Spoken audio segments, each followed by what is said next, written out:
Hello and welcome, or welcome back to the Sales Enablement Festival. I hope you're enjoying the event so far because we've got even more great content heading your way. Remember to have your questions at the ready and get the tailored answers you need from the experts themselves. Thank you again to our sponsors and partners for helping us bring this event to life. Don't forget, if you're enjoying the content from the festival, be sure to check out the SEC membership plans. You can find more information about this over on the Sales Enablement Collective website. Sit back and enjoy the next talk.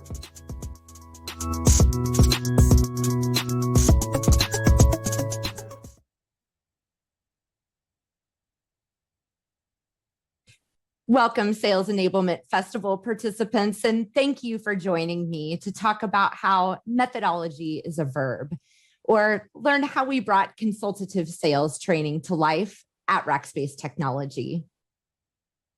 Just a brief introduction before we get started. I'm Delane Deem, Program Manager for Global Sales Enablement at Rackspace Technology.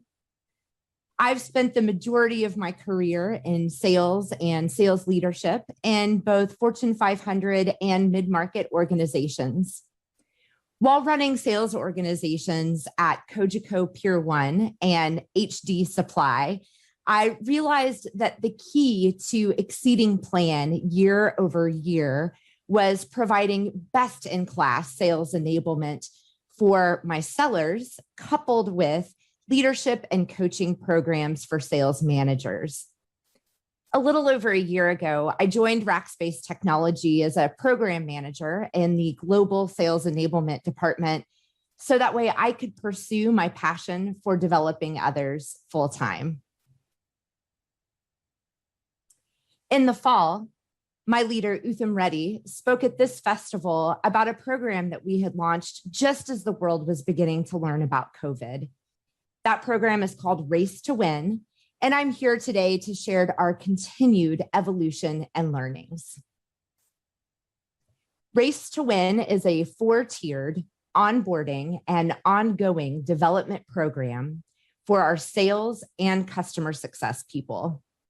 It all sits on top of a gamified LMS platform that by nature promotes competitive spirits while learners consume content on their time on demand. The modules are categorized into 5 competencies: business acumen, systems and tools, people and process, sales motion, and our solutions portfolio. Each tier builds on the last, progressing in professional development and getting increasingly more difficult as the learner progresses through the program. They're taken deeper and deeper into our consultative sales methodology as they go. And as part of Race to Win, the entire company went through Racer, which is our first tier of the program. We had 75 subject matter experts help us build out 150 distinct modules and develop the 5 core competencies that I spoke about earlier. Then, as part of a global upskilling, we had 950 plus rackers go through Racer with a 99.9% graduation rate. It also became our global onboarding program. Our goal for onboarding was to ramp people to productivity as quickly as possible and reduce the time that it took before a salesperson made their first sale. We quickly accomplished the goal of reducing time to first sale, and it's hovered between 80 and 90 days since about a quarter after we launched. Recently, we were thrilled to learn that we won a Bronze Stevie Award in the Sales Enablement Program of the Year section for Racer. And while a program that consisted almost entirely of on-demand modules is great for enablement teams in our post-COVID world, we quickly found that in order to bring the key concepts out of the theoretical and into everyday practice, we needed to incorporate more application, more on-the-job learning, and more social learning. But how?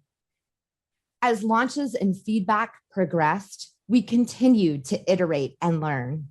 And we found ourselves coming back to many of the same questions, those that you and your team are probably deliberating over as well. And I'll pose them to you now. What does social learning look like while we're all working from home? Do traditional curriculum design formulas still apply? And how can activities take learning out of the classroom and into on-the-job learning? In designing Sprinter, the second tier of Race to Win, we focused heavily on social learning, and we developed a program to be done in pairs or with learning partners to provide built-in social learning and built-in debriefs. The Sprinter learning journey focuses on top of the funnel activities that correspond with the early stages in our consultative sales methodology and pays special attention to the mindset, skills, and resources needed to research and posture towards a prospect.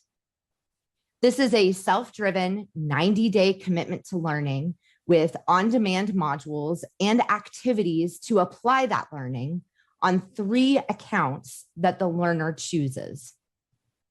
They also get to choose their learning partner, although we recommended that people select those that they work with. As an example, a salesperson should select a customer success manager with whom they share accounts as a learning partner. We incorporated learning partner one-on-ones and learning debriefs after each module in the participant's guide to encourage partners to communicate, hold each other accountable, and share best practices and lessons learned. In order to make the program accessible to as many people as possible, we made the learning partner optional, providing 2 ways for people to learn. One with a learning partner, structured one-on-ones, and the ability to consume courses and apply what the learner is learning in missions. And then the second option is simply consumption and application. We offered incentives to those who went with that more robust learning path with the learning partner. The Sprinter learning journey consists of on-demand modules and a participant's guide, plus activities in which the learner applies the learning. These activities that include guided one-on-ones with the learning partner account for about 1/3 of the learning journey. To ensure that the lessons are reinforced, leaders also took the exact same content. Then we equipped the leaders with a leader's guide that gave them the tools and confidence that they needed to review each of the learning activities completed by the learners. This built-in coaching and feedback during the journey that came from the learner's leader and also forced the leader to learn and participate with their team. We also created 3 guided one-on-ones, one for each month of the learning journey, in which the learner prepares content to review with their leader. And then the leader gets to provide feedback and suggestions for continuous improvement. The objective of Sprinter is to exit the 90-day journey with a larger pipeline and a greater understanding of top of the funnel activities, as well as having formed stronger cross-functional relationships within the virtual team. At launch, we required all salespeople with less than 3x pipeline coverage to complete the Sprinter learning journey. And now we rely on the leaders who also consumed all of the content to nominate people to go through as needed. Looking back, I wish that we had not made the learning partner optional. We found that by partnering people who work on similar accounts, we were able to encourage social learning in a far more robust way than breakout rooms or role plays in a traditional classroom environment. We also found that those teams had better and more immediate results. We did find that the high-level formula of 1/3 of the training time spent doing was not quite enough. That said, we didn't want to give people fake scenarios, no matter how close to true they might be, because digital fatigue and burnout were becoming very real for our customers. We were hearing a lot about people not feeling like they had the time that they needed to get their work done and to have a personal life. So how could we give the learner even more opportunities to engage and do and make it real while still providing some safety of that training environment? How could we make methodology a verb? We began by laying out our sales methodology with the buyer and customer journey maps to see where the two met. And then we married that with the sales process, forecasting, customer success process maps, and our land and expand rigor and methodology. The result looks something like this.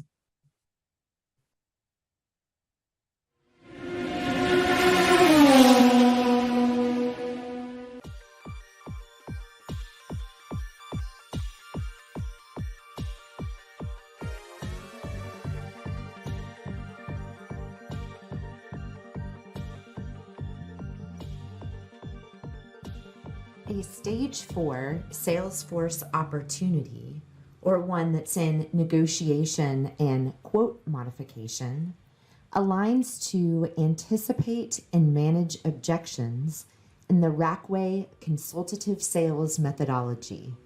In this stage, you finalize any outstanding objections, including price and legal, and you deliver final documents to the client. You are creating and using a close plan, and the client is engaging in the legal process and making concessions. Now, your opportunity is forecasted as upside and can have a close date in the current month. You know that you're ready to progress from stage 4 to stage 5 when you get a verbal yes from the client. We challenged ourselves with how could we continue to train our consultative sales methodology by training as little as possible and creating instead situations in which people learn by doing. And we decided to trust the sales acumen and expertise within our organization, where we hire people with 5+ years of industry experience. And we were training those that had already been through onboarding and Sprinter and spent at least 6 months in their current role. Instead of teaching tenured, successful salespeople how to ask discovery questions, we spent our time connecting the dots for them to show how the methodology benefits everyone involved and it makes the process richer. We overlaid buyer and customer journey, forecasting and opportunity management, Rackway, our consultative sales methodology, and our land and expand rigor. And we embedded it all in a customer story to bring everything into reality. In order to drive business results like higher close rates, more cross-sell, and higher customer retention, we flipped the traditional script and asked salespeople to consume less and do more. We drive immediate impact by having learners use in-flight opportunities and use real tools. You may have noticed in the video that within Salesforce, each stage of the opportunity lists what the salesperson should be doing, and more importantly, what client triggers or feedback are needed before the salesperson can progress the opportunity to the next stage. This is just one of the ways that we reinforce our sales methodology outside of the classroom and in the tools and processes that our people are using every day. Additionally, the questions that we train people to ask are also loaded into Revigy, which is the tool that we use for account planning. And those questions exist there in the plan section. We also ensure that the programs we design address the most important KPIs within our business. And then we measure business impact using those very same KPIs. While in Sprinter, we followed that traditional model of 2/3 instruction and 1/3 activities. In Indy, we completely flipped it on its head. After a brief teach, the learner was asked to complete a related activity. But rather than use role plays, we had them use the real world on the job and then submit things for review and coaching. Rather than watching videos on social selling, as an example, salespeople created their own video introductions that they can use with new clients or post to their LinkedIn profile. They updated that LinkedIn profile, and then their profiles were reviewed by our social media team. After a brief teach on Gaggle Amp, which is the tool that we use at Rackspace Technology to help amplify social selling, we have learners sign up, set up shares, and submit their ranking on the Gaggle Amp leaderboard. The same was true for client calls and tools and soft skills. We ask learners to choose in-flight opportunities, and then using the sales methodology and skills that they're being taught, they prepare for live calls. As an example, they run and record a discovery call and lead a proposal review call, and they invite their manager to attend. And debriefs following the customer meeting, the manager reinforces the learning by providing coaching on their questioning skills, ability to connect and engage with clients, and other skills that they're learning through methodology training. The learner is then asked to incorporate that feedback and coaching and demonstrate market improvement while still in the learning program. We're currently building out a more robust leadership track with a library of coaching guides so that the leader is equipped to coach each part of the sales methodology as well. And while applying the learning, our participants use production tools and live accounts so we can ditch the sandbox and have activities improve results in real time. Throughout this journey, the team and I have learned a lot. We learned that in our current environment, working remotely can be incredibly isolating. So social learning is more impactful now than it ever was. We learned that we need less content than we thought we did. And instead, we spend our time creating engaging educational activities that bring learning home and reinforce it in real time. And finally, we learned that those activities need to be real as much as possible, not role plays or scenario based, but things that they try with real opportunities and real clients in the real world to capture all the gains that we know learners get from on-the-job learning. By incorporating social selling, making enablement more about doing and less about receiving information, and making as much of the learning happen on the job with real accounts, we made methodology a verb and put consultative sales in action, embedding it in every step along the way. Thank you so much for your time today. I would love to answer any questions that you have now.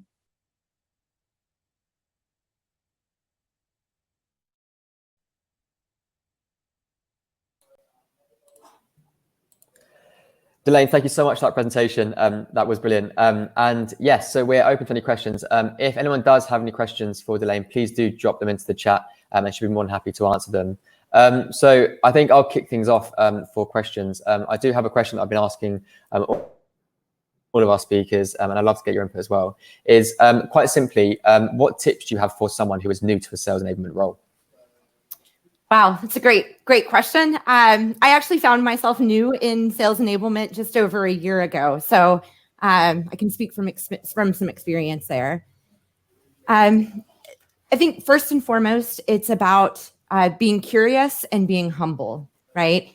For most people, you're joining on a team, so you can be curious with that team, ask them what they already know, what books they use, resources they take advantage of, thought leaders or groups that they follow on LinkedIn. If you're not a member of a team with your company, if you're running solo, then reach out to colleagues that you're meeting here or in other venues like this. For the most part, enablement professionals are passionate about enabling others. And so they're going to give you great advice and great tips and tricks. Counter to that, seemingly, is, while you're being curious and humble, also don't discount the experiences and knowledge that you gained that got you to where you are right now. So whether that's a background in sales or leadership or product or marketing or whatever your path was that brought you into enablement, you have really valuable life experiences and knowledge that will help inform how you show up as an enablement professional. That's a nice bit of advice. Yeah, nice. So the next question is, how do you measure success other than ramp time? Great question. So it depends a little bit on the program itself. So for onboarding, we measure, like you mentioned, ramp time or time to first sale.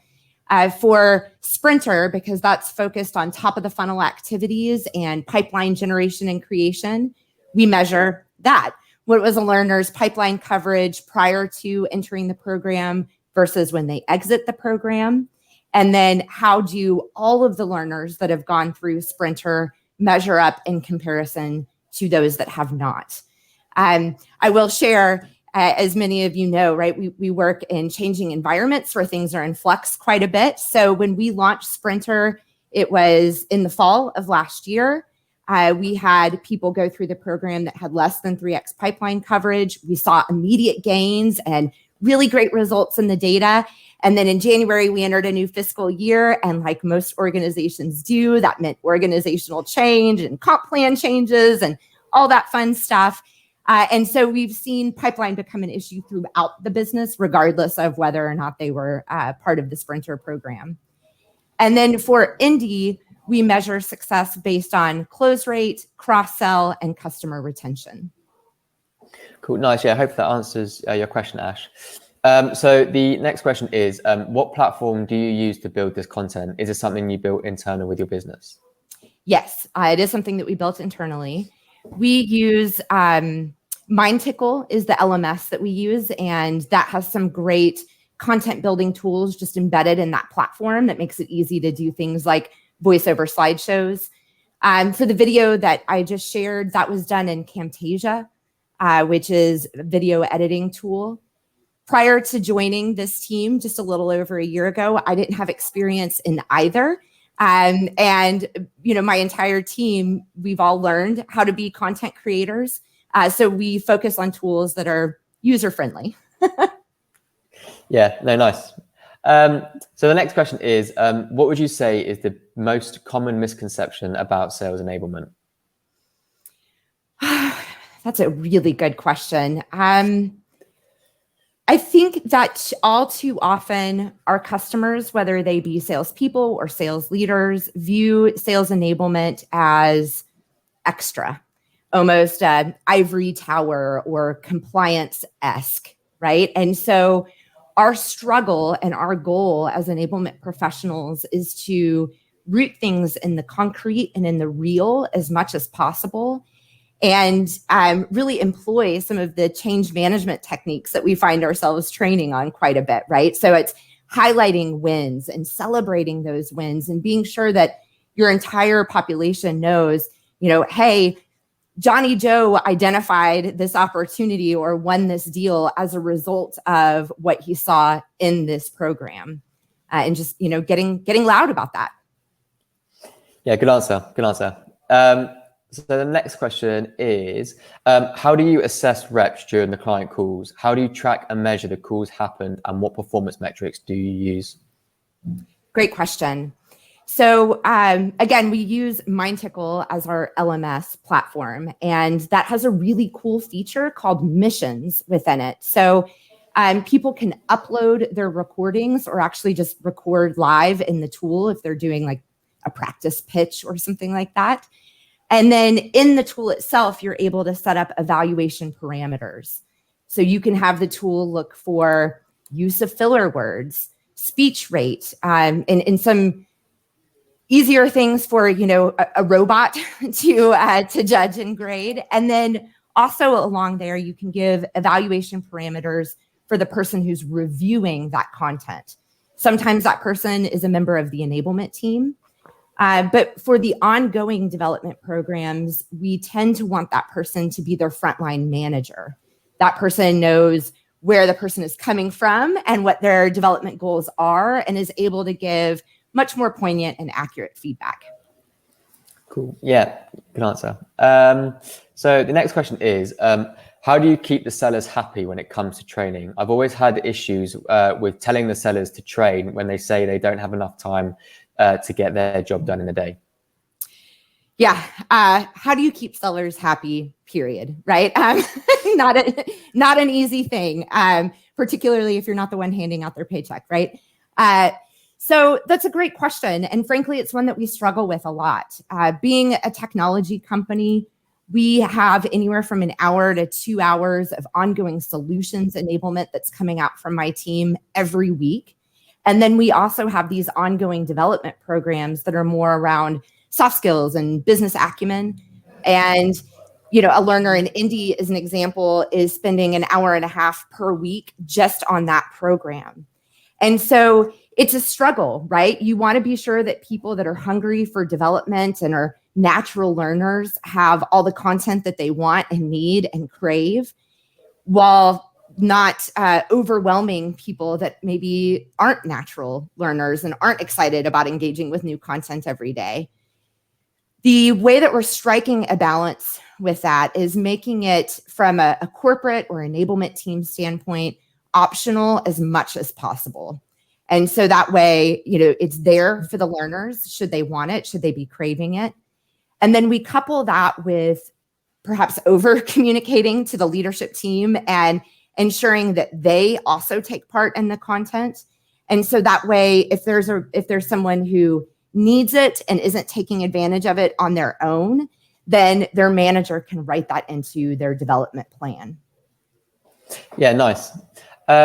So next one is, what hard and soft incentives can be given to the management/coaches so they take coaching seriously and as a key ingredient to sales success? Yeah, the struggle is real there, right? How do you incentivize and highlight and reward people that are doing it well? Great question. So a couple of things that we're currently doing. One is we have a corporate program that's available to the entire company where points are rewarded based on people exemplifying our core values. And then those points can be redeemed for anything from a handbag to a vacation to a toaster oven and a company website. We found that we can reward people with points and incentivize both the learner's behavior, right? So you optionally went through a 3-month program. We want to reward you for that with something, we give you a certificate, but we'll give you some points to go along with that certificate. For the leaders, we found that those points also work incredibly well. Leaders are people too, right? They like handbags and toaster ovens and vacations. So they definitely like the points. The other thing that we do is whenever we're presenting to the ELT or regional leadership, we want to highlight the leaders that are giving us feedback, that are coaching well, that are rolling up their sleeves and diving into the programs and nominating the people on their team to do the same. And so we found that particularly with sales leaders, and this isn't a huge surprise, right? That recognition can go a long way. And so putting somebody's name on a slide and saying that they're doing a great job is an excellent tool. On the flip side of that, if we have people that are really not pulling their weight, and we do this sparingly, but we've put up stack rankings and put people's names at the bottom or put people's names in red, if we really need some extra motivation. I prefer the carrot over the stick, but sometimes you have to employ both. No, absolutely. All right, the next question is, what would your advice be in trying to build an enablement program from scratch when there are so many areas to touch on? Yeah, it's a great question. There are always so many things that you want to touch on and pet projects and topics that are, that you yourself are passionate about that you want to include. I think the best way to begin is by going to the business leaders and identifying what the needs of the organization are. So if you're an organization that relies heavily on prospecting and signing net new companies into the organization, and you find that there's that people are having a hard time prospecting and cold calling is particularly challenging in this day, right? Then that's probably something that you want to focus on, and maybe talk a little bit less about, closing or other topics that might be that you might be passionate about. So in short, I would say focus on the top 3, no more than that, needs of the business at that point in time, and then your program can grow from there. Focus on the top 3 needs. Yeah, good answer. So we do have time for just one more question. This question is, in accordance to Katie's question, so it's a bit above, is there a way we can avoid video fatigue, as there are overflow of courses available for reps currently, but most of them require them to be on screen? Any idea to be more creative? Great question. And honestly, we struggle with that quite a bit. So I know I personally suffer from digital fatigue. We encourage people to use the mobile app and take their enablement on the go with them, particularly in scenarios that you don't have to visually see what's happening, that you can treat it almost more like a podcast. So they're just listening. We've also employed the use of web pages, but that's still on screen. I'm old school. I like participants guides and printing them out and having pieces of paper that I can hold in my hand. So we like to offer that as an option for people that are old school like me and would prefer to have it as a piece of paper. But a lot of our customers don't have printers, don't want to print, and they're just not interested in that. So Katie, great question. And it's not a nut that we've completely cracked yet. Yeah, good answer. Good answer. We do have a few more minutes, and we do have 2 final questions. So why not? So the first question is, how big is the enablement team at Rackspace, and how many sellers do you have, just so I can get a sense of size? Great question. So our customer base, we enable sales as well as customer success, and then the leadership teams for both. And so that's around 1,100 people globally. We have an enablement team that consists of 6 core people on the team to produce the content, manage the programs, bring people through onboarding, do the ongoing solutions enablement, all that good stuff for all of those folks globally, as well as in our APJ region and in EMEA. We have 1 person who's boots on the ground in those regions that can be more of a local contact. So small but mighty. And the final question is, does any of this upskilling link into rep PDPs? Rep PDPs, professional development plans? I assume so, yeah. Okay. Great question. And yes, so we highly encourage leaders as they're building out their development plans for their teams to leverage the programs that we are putting out into the ecosystem there. We discourage people from making it part of a performance improvement plan, which is, on the road to termination, right? We found that a lot of leaders want to say, oh, I'm giving you 90 days to improve your performance, and if you don't, then bye.